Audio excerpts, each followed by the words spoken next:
We started today talking about community. And anybody who knows good writers or good journalists knows that what they do when they start an article, they start with a premise, they write the article, and they close with the same premise. So we're going to do that today based on good journalism, because we're going to talk about the power of community. And what I wanted to do first was to invite Jenna, see what I did there, brought it back as well. I wanted to invite Jenna back on stage to talk about the power of partnership. So Jenna, we've known each other for 5 years plus, right? Yep.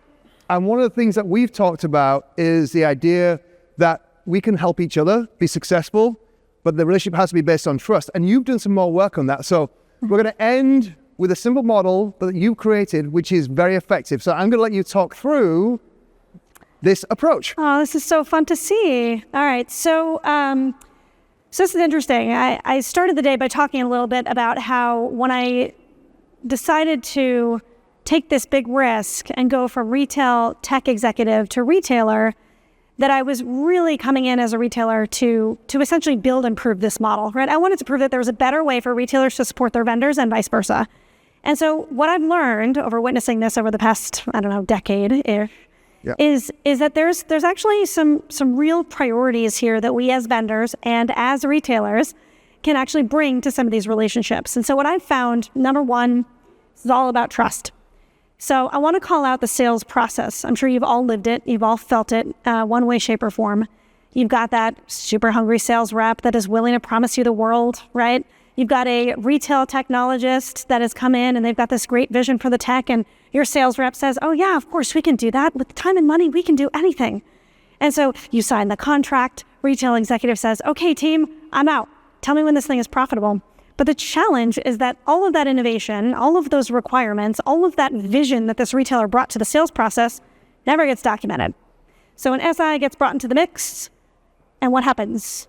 They're handed generic documentation, and they implement a generic implementation. And so now you get to the end of the road where you're looking for that return, you're looking for the realization of that vision that you spent your time crafting with this eager beaver sales rep, and you're underwhelmed, right? Your vision isn't realized. And the challenge with that is that because your vision isn't realized, there's no reason for you to talk about it. And so you've got these tech vendors that don't get to actually re-engage with their retailers through the lens of success, because from day one, this partnership has been broken, right? Trust has been broken.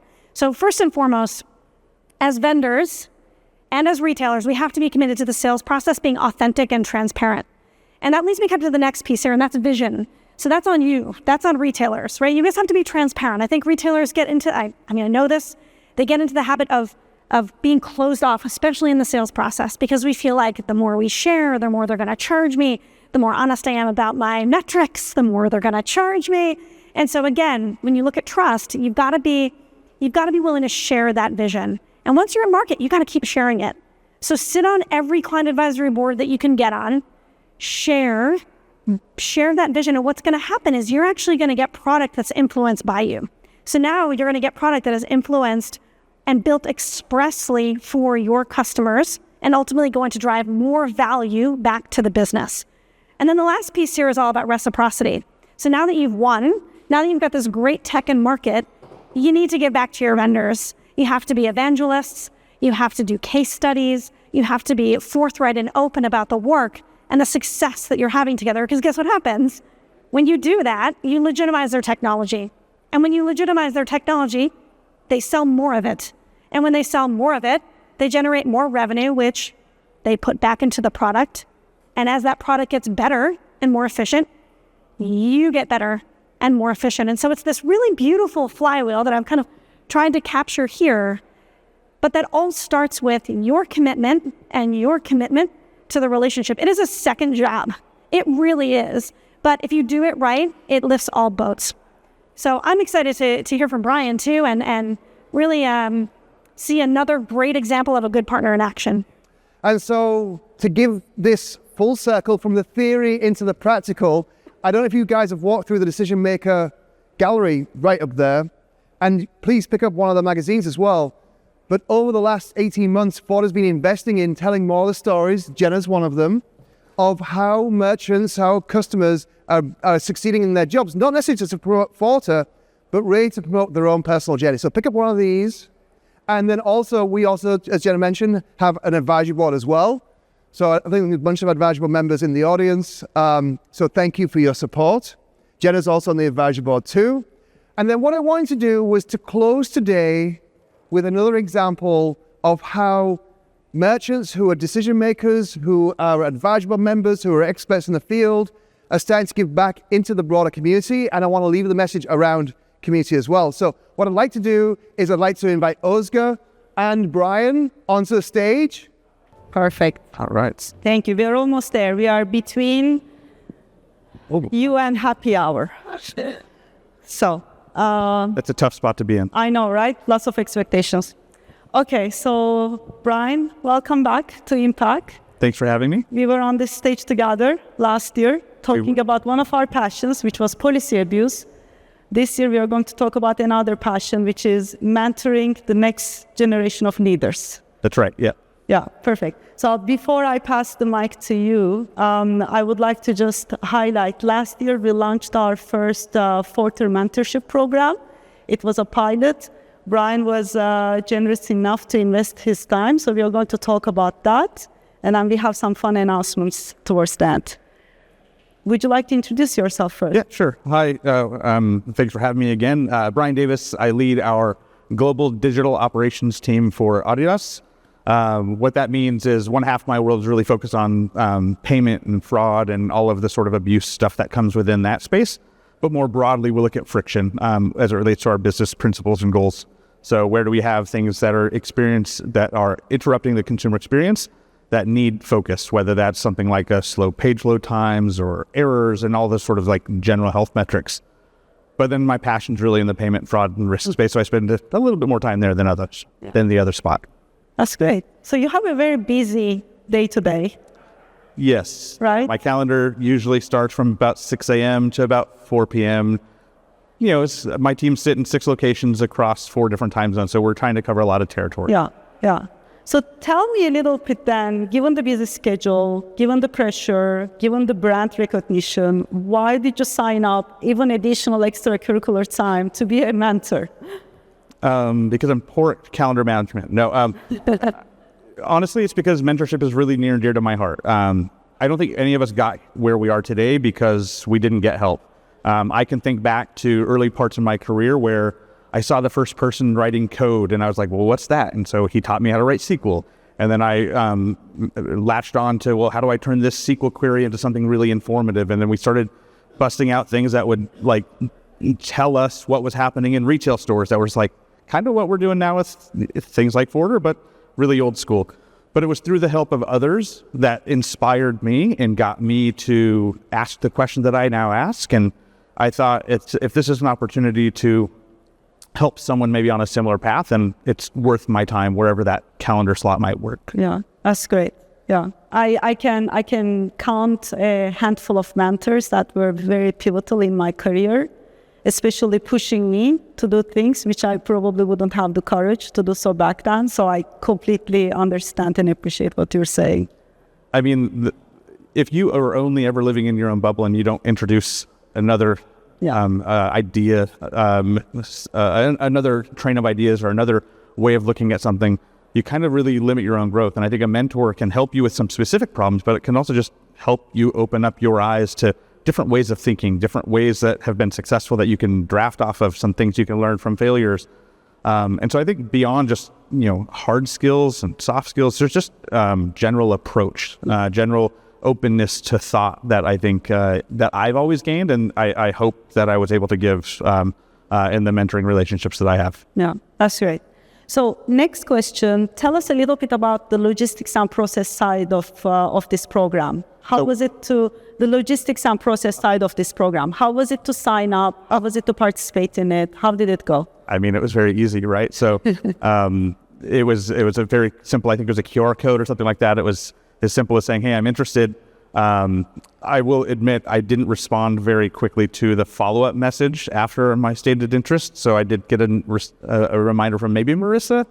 Thank you for that. But I did quickly respond to that and then got into the program. It was really pain-free other than my own sort of slowness. Yeah. Okay, great. So it was easy.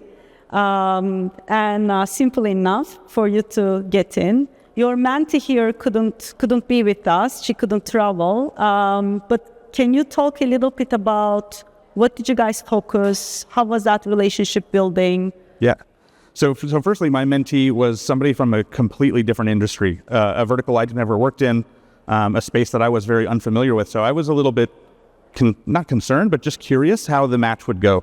But my mentee, Shay from Chick-fil-A, we had a great initial conversation with outlined some specific goals that she had, talked about my general approach to mentorship and other areas that we thought that we might be able to approach the conversation. So, you know, from there, we spoke about a calendar of, or a cadence to connect on, and really dedicated time to those conversations. And then, of course, the follow-ups. Yeah, that's great. Okay, perfect. So very different industries. Adidas, Chick-fil-A. Very different set of problems. Yeah. Great brands, but the underlying business is completely different. Yes, the underlying business is completely different, but the consumers are not so different. Like, they're always trying to get a leg up, or at least the schemers or fraudsters are. So, you know, there's ways to take advantage of your sneaker buying experience the same way there is of getting a chicken sandwich. And I learned a lot from Shay, from the experiences that she shared. Oh, that's interesting. Oh, yeah. So did you go in with that expectation, or was it a surprise? Tell us a little bit about that. Oh, it was a total surprise. I mean, I think, so firstly, it was a bit of an introduction to the space. I don't know that space very well, so I was asking some questions to build my own acumen and to see how I would approach the problems that she was sharing. And she introduced a couple of them that I hadn't really considered.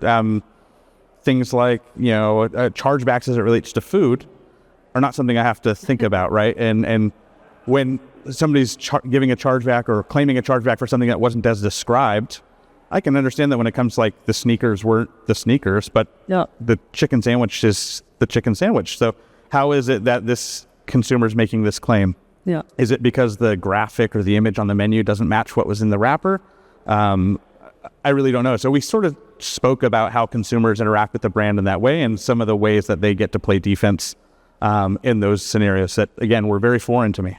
Yeah, great. I think that's one of the great dynamics of a mentor-mentee relationship. You go in thinking you're going to know, you're going to be the expert, you have this kind of heavy burden on yourself, but if you're open enough, you're actually going to learn. Oh, for sure. I mean, we spoke about some things that were very universal, like the shift from fraudulent chargebacks into service chargebacks. In fact, one of the areas that we kind of went deeper into was around a buy online, pick up in store scenario where, in her case, she had somebody who was placing orders on their mobile app, a card not present transaction. Then they were showing up and picking up their item in the store, and then they were filing a chargeback. So it's a very interesting dynamic that I hadn't considered that scenario through that lens in my world. And so we started looking into that in my world too. So we were able to, I think, draft off each other's different issues and approaches. So again, it was not just me mentoring her. I actually got something back. That's great. Okay, last question. I hope in the audience we picked some interest. There will be people interested in registering. Any advice, any do's or don'ts that you will share with them? I mean, I would say the do's are be committed, right? Don't go half into it. I think part of the benefit of this is, like, really being intentional about getting to know someone's space, getting to share your experiences, but also be very willing to learn. If you go into it saying, hey, I know everything because I'm maybe more senior, then you're going to limit yourself. And I think anyone who's probably interested in this has probably had a mentor-mentee relationship and probably has benefited from somebody else's experience. So I would say go into it expecting it to be a reciprocal relationship where you're both giving and getting. Okay, great. Any don'ts that we should think about? I mean, again, I would say, like, don't go half in. I think when you really commit to being a mentor for somebody, then there should be a value that you're giving to them, and hopefully you set the ground rules in the beginning in terms of what the goals that you have are, what the goals that they have are. Check in on those goals and make sure that the conversations that you're having are progressing towards achieving them. Sometimes they'll be very specific and very, very measurable. Sometimes they'll be very general. And then it's a bit more like checking in on maybe the subjective nature of, like, I feel like this is going well or not. Yeah. But I think be intentional, take the time. If you have a busy calendar and you can't manage it, then maybe don't do it. But I do think if you prioritize things correctly and you think about the things that are really important for you and for giving, it can work out. Yeah, that's great. Perfect. Thank you so much. Yep. I'm going to keep you here with me as I go through a couple of announcements. Sure. So thank you so much for your time, and thank you so much for doing this, piloting this program with us.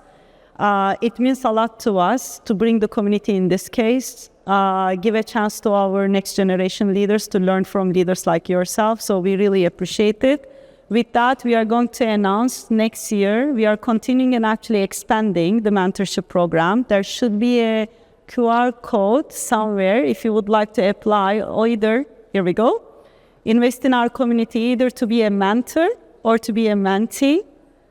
Please scan the QR code, and we will be looking forward to matching, and hopefully you're going to have an amazing experience just like Brian and she had.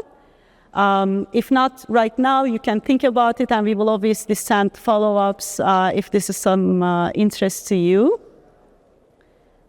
I'm going to wait a little bit as the QR codes get scanned. So the next QR code appeared. So that one is another investment that we are doing in the community. If you remember from last year, we opened our impact fund, which actually funds some of our community members to join key conferences like MRC and sponsor them to actually continue their learning and development in their career. This year, we are expanding that. We will sponsor another 10 individuals to actually attend and learn in these conferences, the latest trends, build a network, find their community over there. So again, if you would like to apply, there is a QR code right over there. And again, just there and there. I would like to wrap up and invite David and Marissa on stage, but I'm going to say a few words as they joined. I want to thank you all. Brian, you joining me on stage the second time, but all of you for investing your time in this community. We deeply, deeply appreciate it, and we don't take it for granted.